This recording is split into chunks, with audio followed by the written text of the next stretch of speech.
नमो बुद्धाय, जय भीम, नमस्कार। मेरा नाम रविंद्र कुमार है।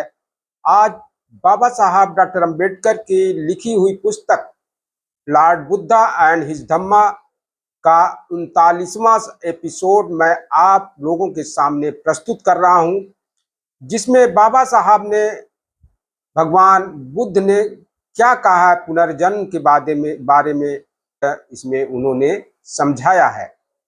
यह प्रश्न प्रायः पूछा जाता है कि मरने के बाद क्या होता है। बुद्ध के समकालीन आचार्यों के दो भिन्न तरह के मत थे। एक वर्ग आत्मवादी या शाश्वतवादी कहलाता था, दूसरा कहलाता था उच्छेदवादी। जो शाश्वतवादी था उसका कहना था कि आत्मा का मरण होता ही नहीं, इसलिए जीवन शाश्वत है। पुनर्जन्म द्वारा इसका नवीनीकरण होता रहता है। उच्छेदवादियों का मत इस एक शब्द उच्छेदवाद से ही स्पष्ट हो जाता है। उच्छेदवाद का मतलब है हर वस्तु का संपूर्ण विनाश। मृत्यु के बाद कुछ भी शेष नहीं बचता। भगवान बुद्ध शाश्वतवादी नहीं थे, क्योंकि इसका मतलब था कि एक पृथक नित्य आत्मा में विश्वास करना, जिसके वे विरोधी थे। तो क्या तथागत उच्छेदवादी थे? जब वे आत्मा का अस्तित्व स्वीकार नहीं करते थे, तो स्वाभाविक तौर पर उन्हें उच्छेदवादी मानने की प्रवृत्ति हो सकती थी। लेकिन अलगद पमसुदत्त में भगवान बुद्ध ने शिकायत की है कि वे उच्छेदवादी नहीं हैं, किंतु उन्हें उच्छेदवादी समझा जाता है। उन्होंने कहा कि यद्यपि इस मत को स्थापित करता हूं और इसी की देशना करता हूं, तो कुछ भी श्रमण ब्राह्मण भूल से गलती से मुझ पर झूठा इल्जाम लगाते हैं, जो वास्तविकता के विरुद्ध है कि मैं उच्छेदवाद का देशना करता हूं, कि मैं आदमियों के टुकड़े टुकड़े हो जाने का या नाश की संपूर्ण विनाश की देशना करता हूं। यह भगवान बुद्ध के ऊपर इस तरह के इल्जाम ब्राह्मणों द्वारा लगाए जाते थे। यह ऐसा मत है कि जो मेरा मत नहीं है। यह भगवान बुद्ध कह रहे हैं कि यह ऐसा मत है कि यह मेरा मत नहीं है। जिस मत का मैं समर्थन नहीं करता, जो कि भूल से, गलती से या झूठी तौर पर ऐसे भले लोगों द्वारा मेरे सिर पर मढ़ा जाता है, जो मुझे उच्छेदवादी मानना चाहते हैं। यहाँ भगवान बुद्ध कह रहे हैं मैं न उच्छेदवादी हूं और न शाश्वतवादी हूं। यह भगवान बुद्ध का यह मानना है। यदि यह कथन यथार्थ है और ऐसे लोगों द्वारा जो बौद्ध धर्म को ब्राह्मणी रंग में रंग देना चाहते थे प्रक्षिप्त नहीं है, तो इस कथन से मन में एक गंभीर दुविधा पैदा होती है। यह कैसे हो सकता है कि भगवान बुद्ध आत्मा को भी नहीं माने और तब भी कहें कि मैं उच्छेदवादी नहीं हूं? इससे प्रश्न पैदा होता है कि क्या भगवान बुद्ध पुनर्जन्म मानते थे? उत्तर है हाँ में। यह अच्छा है कि इस प्रश्न को दो हिस्सों में बांट दिया जाए, किस चीज का जन्म और किस व्यक्ति का जन्म। यह अच्छा है कि इन दोनों प्रश्नों को एक करके लिया जाए। पहले हम पहले प्रश्न को ही लें, पुनर्जन्म किस चीज का। प्रायः हमेशा इस प्रश्न की उपेक्षा की जाती है। यह दोनों प्रश्नों को एक साथ बना देने का ही परिणाम है कि पुनर्जन्म की बात को लेकर इतनी बड़ी गड़बड़ी है। भगवान बुद्ध के अनुसार चार भौतिक पदार्थ हैं, चार महाभूत हैं जिनसे शरीर बना है। पृथ्वी, जल, अग्नि, वायु। प्रश्न है कि जब शरीर का मरण होता है तो इन चारों महाभूतों का क्या होता है? क्या वे शरीर के साथ मर जाते हैं? कुछ लोगों का कहना है कि वे भी मर जाते हैं, जैसे उच्छेदवादी लोग कहते हैं। भगवान बुद्ध ने कहा कि नहीं मरते हैं। आकाश में जो समान भौतिक पदार्थ सामूहिक रूप में विद्यमान हैं, वे उनमें मिल जाते हैं। इस विद्यमान यानी तैरती हुई रास में से जब इन चारों महाभूत का पुनर्मिलन होता है तो पुनर्जन्म होता है। भगवान बुद्ध का पुनर्जन्म से यही अभिप्राय था। इन भौतिक पदार्थों के लिए यह आवश्यक नहीं है कि वे उसी शरीर के हों जिसका मरण हो चुका है। वे नाना मृत शरीरों के भौतिक अंश हो सकते हैं। यही बात ध्यान देने की है कि शरीर का मरण होता है लेकिन भौतिक पदार्थ बने रहते हैं। भगवान बुद्ध इसी प्रकार के पुनर्जन्म को मानते थे। सारिपुत्र ने महाकोटित के साथ जो बातचीत की है उसमें इस विषय पर बहुत प्रकाश डाला है। लिखा है कि एक समय जब भगवान बुद्ध श्रावस्ती के अनाथपिंडक के जेतवा वन में गए थे तो महाकोटित ध्यान कर चुकने पर सारिपुत्र के पास गए और उनसे कुछ ऐसे प्रश्नों का स्पष्ट कर देने की प्रार्थना की जो उन्हें हैरान कर रहे थे। उन प्रश्नों में एक यह था कि प्रथम ध्यान की प्राप्ति होने पर कितने बंधनों का त्याग होता है और प्रायः प्रथम ध्यान में कौन कौन से अंग शेष रह जाते हैं। सारिपुत्र का उत्तर था, दोनों के 5-5 होते हैं। काम, छंद, व्यापाद, थीन सिद्ध यानी आलस्य, उद्दच्च के मतलब बेचैनी और विचिकित्सा संदेह का प्रहार होता है यानी त्याग होता है और वितर्क, विचार, प्रीति, सुख तथा एकाग्रता शेष रह जाती है। महाकोटित कहते हैं चक्षु, श्रोत, घ्राण, जिह्वा और स्पर्श इन पांचों इंद्रियों को ले। प्रत्येक का विषय पृथक है, क्षेत्र पृथक है। प्रत्येक एक दूसरी इंद्रिय से पृथक पृथक है और स्पष्ट रूप से पृथक है। इनका अंतिम आधार क्या है? कौन है जो पांचों इंद्रियों के विषय और क्षेत्रों का उपभोग करता है? सारिपुत्र का उत्तर था मन। महाकोटित, ये पांचों इंद्रियां किस पर निर्भर करती हैं? सारिपुत्र ने उत्तर दिया, चेतना पर। महाकोटित, चेतना किस पर निर्भर करती है? सारिपुत्र ने उत्तर दिया, उष्णता पर। महाकोटित ने पूछा, उष्णता किस पर निर्भर करती है? सारिपुत्र ने यहां बताया, चेतना पर। फिर सारिपुत्र ने कहा, एक उदाहरण द्वारा समझाता हूं। जैसे प्रदीप के प्रकाश से प्रदीप की लौ प्रकट होती है और प्रदीप की लौ से प्रदीप का प्रकाश प्रकट होता है, उसी प्रकार चेतना उष्णता पर निर्भर करती है और उष्णता चेतना पर निर्भर करती है। महाकोटित फिर पूछता है कि ऐसी कितनी चीजें हैं जिनसे मुक्त होने पर ही शरीर मरा हुआ समझकर सूखे काट की तरह फेंक दिया जाता है?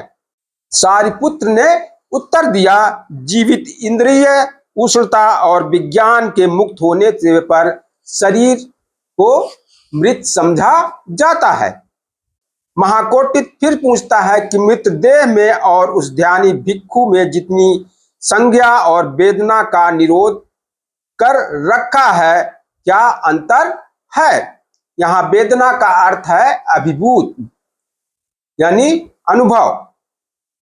सारिपुत्र ने उत्तर दिया, मृतदेह में न केवल शरीर, वाणी और मन की क्रिया शांत हो जाती है, बल्कि चेतना यानी जीवित इंद्री भी नहीं रहती है, उष्णता भी नहीं रहती है, इंद्रियों का भी मूलोच्छेद हो जाता है, जबकि ध्यानी भिक्षु की चेतना बनी रहती है, उष्णता बनी रहती है तथा इंद्रियां भी बनी रहती हैं। हाँ, श्वास प्रश्वास बंद हो जाता है, इंद्रियों के वितर्क, विचार, संज्ञा आदि क्रियाएं शांत हो जाती हैं। संभवतः यह मृत्यु या उच्छेद की सर्वाधिक श्रेष्ठ तथा सर्वाधिक संपूर्ण व्याख्या है। बाबा साहब लिखते हैं कि इस संवाद में केवल एक कड़ी की कमी है। महाकोटित को चाहिए था कि सारिपुत्र से यह भी पूछते कि उष्णता से क्या मतलब है। सारिपुत्र ने क्या उत्तर दिया होता, इसका कल्पना आसान नहीं, लेकिन इसमें भी कोई संदेह नहीं कि उष्णता का मतलब है शक्ति। इस तरह से यदि उत्तर को थोड़ा अधिक स्पष्ट कर दिया जाए तो इस प्रश्न का कि मरने पर क्या होता है, यही उत्तर हो सकता है कि शरीर शक्ति उत्पन्न करना बंद कर देता है।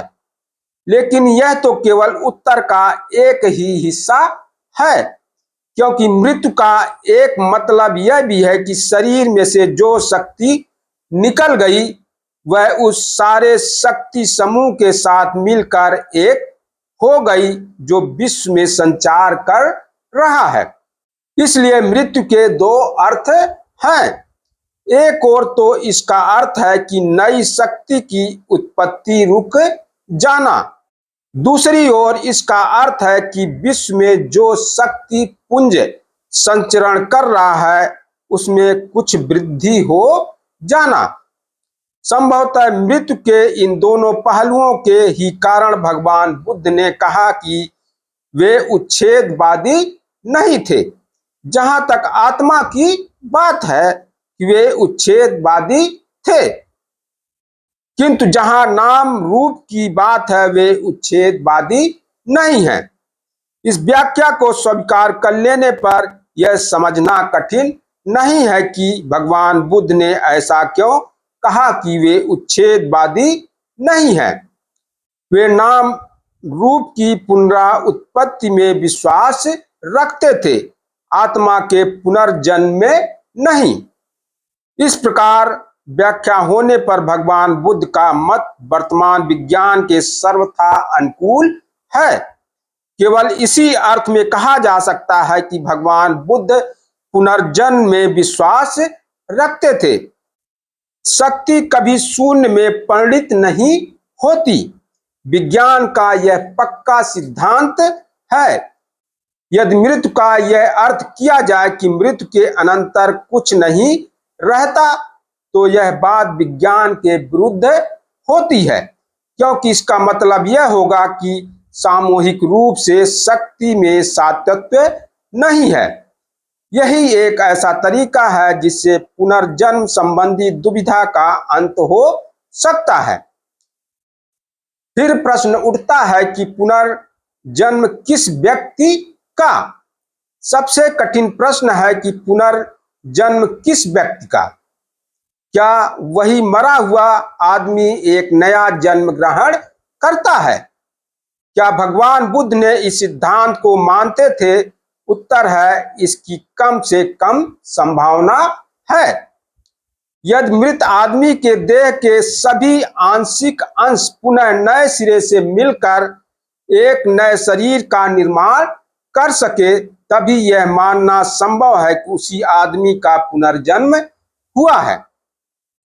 यदि भिन्न भिन्न मृत शरीरों के अंशों के मेल से एक नया शरीर बना है तो यह पुनर्जन्म तो हुआ, लेकिन यह जो उसी आदमी का नहीं हुआ। भिक्षुखेमा ने राजा प्रसन्नजीत को यह बात अच्छी तरह समझा दी थी। एक बार तथागत श्रावस्ती के पास अनाथपिंडक के जेतवा वन बिहार में ठहरे हुए थे। उस समय कौशल जनपद में चारिका कर चुकने के अनंतर भिक्षुड़ी खेमा श्रावस्ती और साकेत के बीच तोरणबत्त्यु नामक स्थल पर ठहरी हुई थी। उस समय कौशल नरेश प्रसन्नजीत साकेत से श्रावस्ती आ रहा था। साकेत और श्रावस्ती के रास्ते में वह एक रात के लिए तोरणबत्त्यु में रुका। कौशल नरेश राजा प्रसन्नजीत ने एक व्यक्ति को बुलाकर कहा, अरे भले आदमी, किसी श्रमण ब्राह्मण का पता लगा कि जिसकी हम आज दिन संगति कर सके। हे महाराज, बहुत अच्छा, उस आदमी ने कहा। यह सारी तोरणबत्त में घूमा किंतु उसे एक भी श्रमण ब्राह्मण ऐसा नहीं मिला जिसकी महाराज संगति कर सके। तब उस आदमी ने भिक्षुड़ी खेमा को देखा जो तोरणबत्त में ठहरी हुई थी। उसे देखकर वह कौशल नरेश प्रसन्नजीत के पास वापस गया और बोला, हे महाराज, तोरणबत्त में कोई ऐसा श्रमण ब्राह्मण नहीं जिसकी आप संगति कर सके। लेकिन हे महाराज, भिक्षुड़ी खेमा नाम की तथागत की एक शिष्या हैं। उनकी ख्यात सुनी है कि वह अरहंत हैं, योग्य हैं, कुशल हैं, पंडित हैं, बातचीत में पटु हैं और प्रत्युत्पन्नमति हैं। हे महाराज, आज दिन आप उनकी साथ संगति करें। तब कौशल नरेश राजा प्रसन्नजीत भिक्षुड़ी खेमा के पास गया, पास जाकर अभिवादन किया और एक ओर बैठ गया। बैठकर उसने भिक्षुड़ी खेमा से कहा, आपका इस विषय में क्या कहना है कि क्या तथागत मरणांतर रहते हैं? हे महाराज, यह बात भी तथागत द्वारा अव्याकृत है, यानी इसका स्पष्टीकरण नहीं दिया गया है, यानी तटस्थ है। तो यह कैसी बात है कि जब मैं पूछता हूं कि क्या तथागत मरणांतर रहते हैं तो आपका उत्तर होता है कि यह बात भी तथागत ने अव्याकृत रखी है। और जब मैं दूसरा प्रश्न पूछता हूं तब भी आपका यही उत्तर होता है कि यह बात भी तथागत ने अव्याकृत रखी है। कृपया यह बताएं कि क्या हेतु है, यानी उद्देश्य है, क्या कारण है कि तथागत ने यह बात अव्याकृत रखी है। तब भिक्षुड़ी खेमा कहती हैं कि हे महाराज, अब मैं आपसे एक प्रश्न पूछती हूं, जैसा आपको लगे वैसा उत्तर देना। अब आप क्या कहते हैं? क्या आपके पास कोई गणक, कोई हिसाब लगाकर बता सकने वाला, जो हिसाब लगाकर बता सके कि गंगा में इतने सौ, इतने हजार, इतने लाख बालू के कण हैं? तो उत्तर होता है नहीं। तो कोई ऐसा गणक है जो ऐसा हिसाब लगाकर बता सकने वाला है, जो यह बता सके कि समुद्र में इतना जल है, इतने 100 गैलन है, इतने 1000 गैलन है और इतने लाख गैलन है? तब राजा का उत्तर था नहीं। तो यह कैसे है? समुद्र असीम है, बहुत गहरा है, इसके तल तक नहीं पहुंचा जा सकता। इसी प्रकार हे महाराज, यदि कोई तथागत के रूप से तथागत को मापना चाहे तो तथागत का यह रूप परित्यक्त है, वह जड़ मूल से कट चुका है, वह कटे ताड़ वृक्ष की तरह हो गया है, वह अभाव प्राप्त है और अब उसकी पुनराउत्पत्ति की संभावना नहीं रही। हे महाराज, तथागत के रूप से तथागत की तह तक नहीं पहुंचा जा सकता। तथागत गंभीर है, तथागत असीम है और तथागत की तह तक नहीं पहुंचा जा सकता, ठीक वैसे ही जैसे समुद्र की तह तक। इसलिए यह भी नहीं कहा जा सकता तथागत मरणांतर रहते हैं। यह भी नहीं कहा जा सकता तथागत मरणांतर नहीं रहते। यह भी नहीं कहा जा सकता तथागत रहते भी हैं और नहीं भी रहते।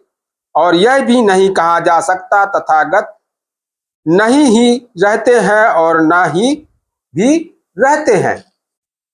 इसी प्रकार हे महाराज, यदि कोई तथागत की वेदना यानी अनुभूति से तथागत को मापना चाहे तो तथागत की यह वेदना यानी अब अनुभूति परित्यक्त है।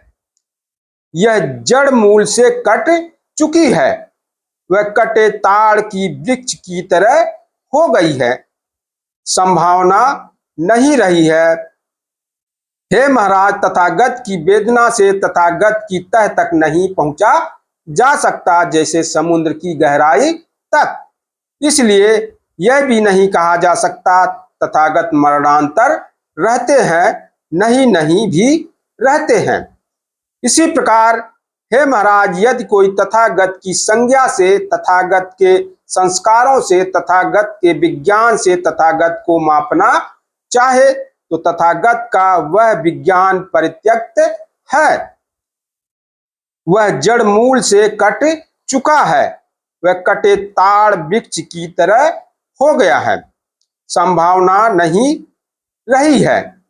हे महाराज, तथागत के विज्ञान से तथागत की तह तक नहीं पहुंच सकते जैसे समुद्र की तह तक। इसीलिए यह भी नहीं कहा जा सकता तथागत मरणांतर रहते हैं, नहीं भी रहते हैं। तब राजा प्रसन्नजित भिक्षुणी खेमा से प्रसन्न हुआ, आह्लादित हुआ। वह अपने स्थान से उठा, उसने अभिवादन किया और चला गया। अब एक और अवसर पर राजा प्रसन्नजित तथागत के दर्शनार्थ गया। पास पहुंचकर अभिवादन किया और एक ओर बैठ गया। उसने तथागत से निवेदन किया, भगवान कृपया बताएं कि क्या तथागत मरणांतर रहते हैं। हे महाराज, मैंने इस बात को अव्यक्त रखा है। फिर पूछता है राजा, भगवान तो क्या तथागत मरणांतर नहीं रहते हैं। फिर भगवान बुद्ध कहते हैं, हे महाराज, यह भी मैंने अव्यक्त रखा है। तब राजा ने ऐसे ही दूसरे प्रश्न पूछे, सभी का ऐसा ही उत्तर मिला।